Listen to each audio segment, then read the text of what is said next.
Hello, this is Mr. Huff, and I want to talk about using your ebook in your online resources.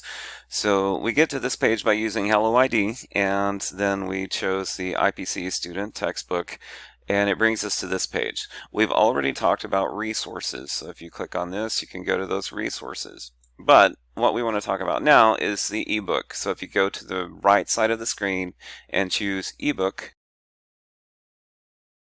it will load in the ebook for you. So let's look at this. At the top left, you have a place where you can go through the table of contents. You can choose your chapter and your sections. So if you want to go to chapter 21, you can just click here, or you could open this drop down and go to a specific section, like section 3. And that will take you directly to that section in the textbook. If you only want it to show one page at a time, you can click on the one page view button. If you want to go to the next page, you can click here or here. It's a little slow sometimes.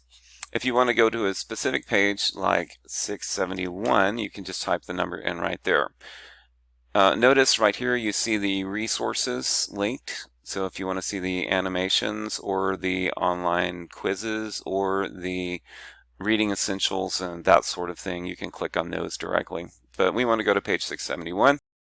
And this takes you to the study guide. This is the summary of the chapter. And I suggest that my students go to the summary first and start reading. If you read this first, it will tell you everything that's important in the chapter and give you an indication about what kind of vocabulary is important and what pages those are on. So for instance, we can see that alloys are on page 647. So I'm going to go to page 647. And you can see the text here. One of the things I also want to point out is when you look at a page, don't just start reading the page. Look at what's trying to get your attention. The editor spent a lot of time trying to make it easy to digest, so I always start with the pictures and their descriptions, pictures and their descriptions, and then look at the stuff in the sides, look at anything that's written differently or in a box, like this main idea and essential questions. What are the headings? We can figure out real quickly. This is about solutions, solutes, and solvents. Look for bolded words, highlighted words like alloy and that sort of thing.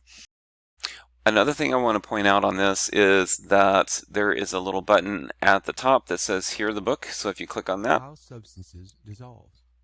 Fruity drinks made from powdered mixes, such as lemonade, are examples of solutions made by dissolving. So right here you can see it starts reading to you. Okay, so it's just going to start at the top of the page and work its way down. So you may want to move it to different places if you're interested in something specific. Melted and then mixed together while still molten. In the liquid state, the atoms can spread out evenly and will remain. Okay, so that's how to use that. If you are using the read to you kind of tools, it's better to get the resources, the reading essentials, download those as PDFs and use Snap Reader or a tool like that to read the PDF to you rather than using the textbook. The textbook reader is a little on the clunky side. So that's just a real quick introduction for using the textbook, and I would suggest you just get in and kind of explore a little bit.